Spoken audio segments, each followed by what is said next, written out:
Pour progresser en cyclisme, il n'est pas toujours nécessaire de chercher de nouvelles méthodes, mais au contraire, éviter certaines erreurs est parfois plus fructueux. Je vais donc vous présenter 5 erreurs commises par grand nombre de cyclistes pouvant limiter votre potentiel.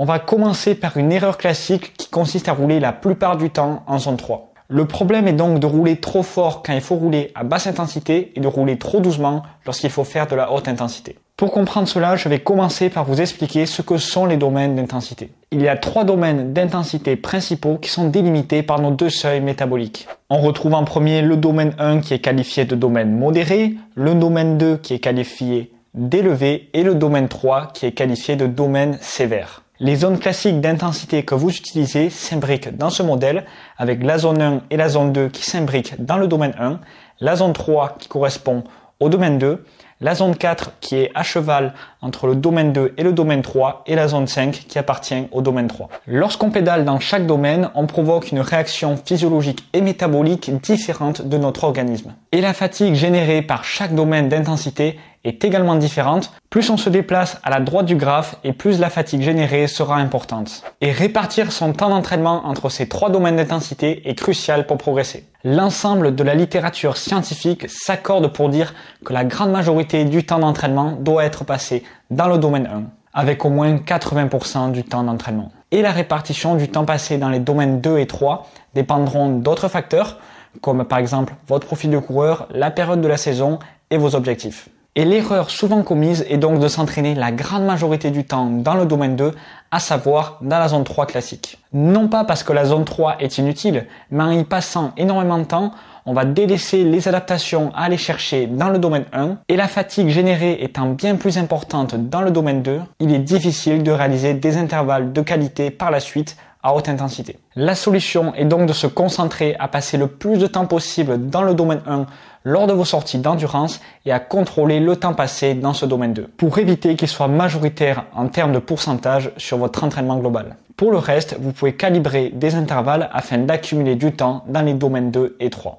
Si vous voulez plus d'informations à ce sujet, je vous renvoie directement vers la vidéo complète que j'ai faite sur la répartition des intensités.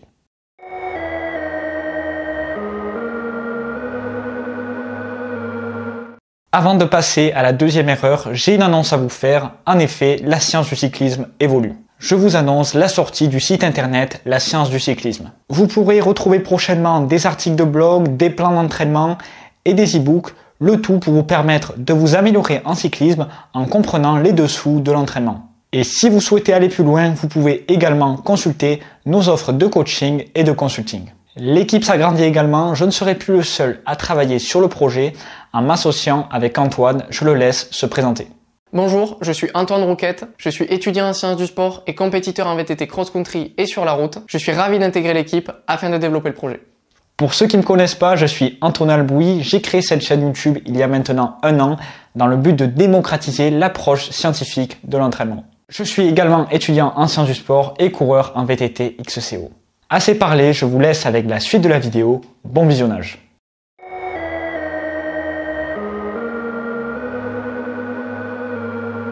La deuxième erreur est d'être sous-alimenté pendant vos sorties d'endurance, sous-alimenté en glucides en adoptant un régime low carb.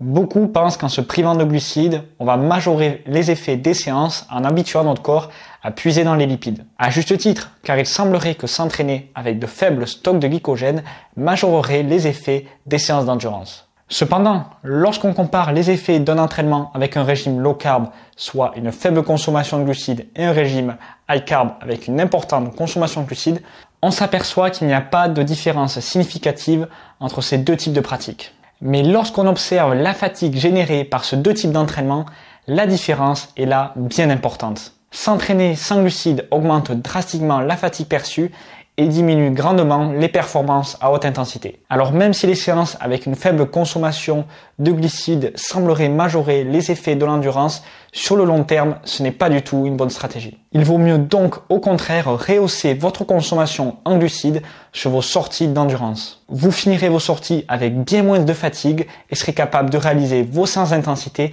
bien plus facilement.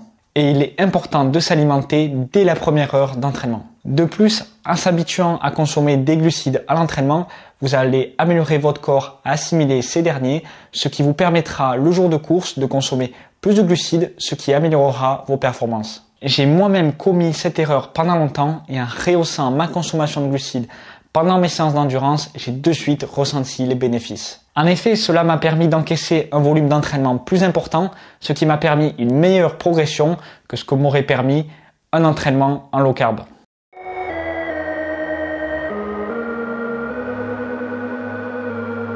La troisième erreur est de chercher constamment la nouveauté en changeant d'exercice chaque semaine.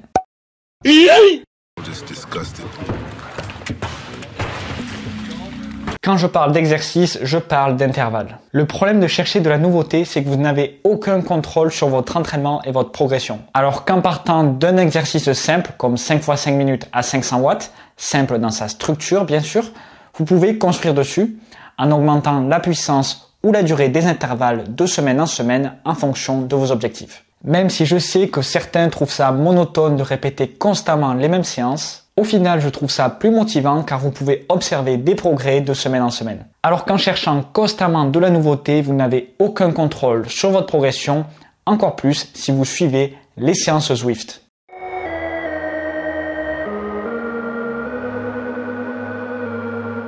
La quatrième erreur est de mélanger tout type d'entraînement. C'est-à-dire partir rouler sans but précis, en roulant sur le plat en zone 3, arrêter de pédaler en descente, monter les ponts d'autoroute en zone 6, monter certaines bosses en zone 5, d'autres en zone 4, et enfin, lorsque vous êtes cramé, vous roulez en zone 1 et 2. Certains appellent ça de l'endurance critique, moi j'appelle ça un cas critique. Donc le but en fait, on va dire rouler un bon tempo. Car en mélangeant tout type de qualité au sein d'une séance, vous n'en développez aucune optimalement. Et selon moi, il vaut mieux segmenter chaque type de séance en attribuant un thème précis à chacune d'entre elles. Après, bien sûr, certains me diront qu'en mélangeant tout type de qualité, on se prépare spécifiquement aux courses. Ils n'ont pas forcément tort. Ce type de séance peut parfaitement avoir sa place dans un plan d'entraînement. L'erreur serait de continuellement s'entraîner de cette manière. Cependant, je pense qu'en segmentant les différents types de séances à l'entraînement et en mélangeant tout le jour de course, vous avez plus à gagner. Mais bien sûr, la plupart d'entre vous aiment ce type de sortie car vous avez l'habitude de rouler en groupe. Alors ce n'est pas forcément une bonne idée de s'en priver car on pratique avant tout pour prendre du plaisir, mais il faut garder en tête que ce n'est pas du tout la manière optimale pour progresser.